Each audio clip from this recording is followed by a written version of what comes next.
ଅନ୍ୟର ଆଖିରେ ଲୁହ ଦେଉଥିବା ଲୋକମାନେ ମନେ ରଖିବା ଦରକାର ଯେ ସେମାନଙ୍କ ପାଖରେ ବି ଦୁଇଟା ଆଖି ଅଛି। ସମୟ କେବେ ବି ପରିବର୍ତ୍ତନ ହୋଇପାରେ। କିଛି ଜାଣିବା କଥା। ସାହସର ପ୍ରଧାନ ଅଙ୍ଗ ହେଉଛି ବିଚାର ବୁଦ୍ଧି। ବିଚାରପତି ଯେବେ ନିଜେ ଚୋରି କରେ ଚୋରମାନେ ତାକୁ ନିଜର ଭାବନ୍ତି। ମୁଁ ଯଦି ଆତ୍ମସମ୍ମାନ ହରାଏ ତେବେ ଜାଣ ମୁଁ ନିଜକୁ ହରେଇଲି। ସ୍ମରଣ ଶକ୍ତି ବଢ଼ାଇବେ କିପରି? ସୁସ୍ଥ ରହିବା ପାଇଁ ପ୍ରୋଟିନ ଯୁକ୍ତ ଖାଦ୍ୟ ଖାଇବା ଜରୁରୀ।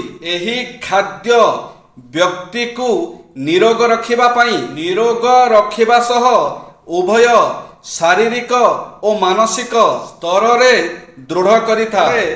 ଏମିତି ବି କିଛି ଖାଦ୍ୟ ରହିଛି ଯେଉଁ ଖାଦ୍ୟକୁ ଖାଇଲେ ବ୍ରେନ୍ ପାୱାର ବଢ଼ିଥାଏ। ବିଶେଷ କରି ପିଲାମାନଙ୍କୁ ଏହି ଖାଦ୍ୟ ଖାଇବାକୁ ଦେଲେ ସେମାନଙ୍କର ସ୍ମରଣ ଶକ୍ତି ସକ୍ରିୟ ହେବା ସହ ପାଠ ଭଲ ମନେ ରହିଥାଏ। ଯେମିତିକି ଡ୍ରାଏ ଫ୍ରୁଟ୍ସ କୁହାଯାଏ। ପ୍ରତିଦିନ କିଛି କିଛି ପେସ୍ତା ବାଦାମ ଓ ଅଖରୋଟ ପିଲାମାନଙ୍କୁ ଖାଇବାକୁ ଦେଲେ ସେମାନଙ୍କର ମସ୍ତିଷ୍କ ବେଶ ସକ୍ରିୟ ହୋଇଥାଏ। ଅଣ୍ଡା, ଏଥିରେ ପ୍ରୋଟିନ ଏବଂ ଅନ୍ୟ ଜରୁରୀ ପୋଷକ ତତ୍ତ୍ୱ ପ୍ରଚୁର ମାତ୍ରାରେ ରହୁଥିବାରୁ ପିଲାମାନଙ୍କୁ ଏହାକୁ ଖାଇବାକୁ ଦେଲେ ସେମାନଙ୍କର ଏକାଗ୍ରତା ବଢ଼ିଥାଏ। ସବୁଜ ପନିପରିବା ଖାସ କରି ଶିମଲା ଲଙ୍କା, ଗାଜର, ବ୍ରୋକଲି, ପାଳଙ୍ଗ ଶାଗ ଓ ଅନ୍ୟାନ୍ୟ ତଟକା ପନିପରିବା ପିଲାମାନଙ୍କୁ ଖାଇବାକୁ ଦେଲେ ସେମାନଙ୍କ ଶରୀର ଭଲ ରହିବା ସହ ତାଙ୍କର ସ୍ମୃତି ଶକ୍ତି ପ୍ରଖର ହୋଇଥାଏ ବୋଲି କୁହାଯାଇଥାଏ। କ୍ଷୀର, ଏଥିରେ ସବୁ ପ୍ରକାରର ଭିଟାମିନ୍ ଭରି ରହିଥାଏ। ତେଣୁ କ୍ଷୀର ପିଇବା ସ୍ୱାସ୍ଥ୍ୟ ପକ୍ଷେ ବହୁତ ଉପକାରୀ। ବିଶେଷ କରି ପାଠ ପଢ଼ୁଆ ପିଲାମାନଙ୍କ ପାଇଁ ନିୟମିତ କ୍ଷୀର ପିଇବା ଆବଶ୍ୟକ। କାରଣ କ୍ଷୀର ସେମାନଙ୍କୁ ବଳୁଆ କରିବା ସହ ବୁଦ୍ଧିଆ ବି କରିଥାଏ। କରିବା ଓ ହେବା ଏ ଦୁଇଟି ପୃଥକ ପୃଥକ କର୍ତ୍ତବ୍ୟ।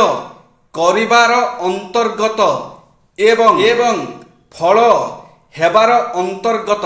ମନୁଷ୍ୟର କର୍ମ କରିବାରେ ଅଧିକାର ଅଛି, ଫଳରେ ନୁହେଁ। କର୍ମଣ୍ୟେ ବାଧିକାରସ୍ତେ ମା ଫଳେଷୁ କଦାଚନ।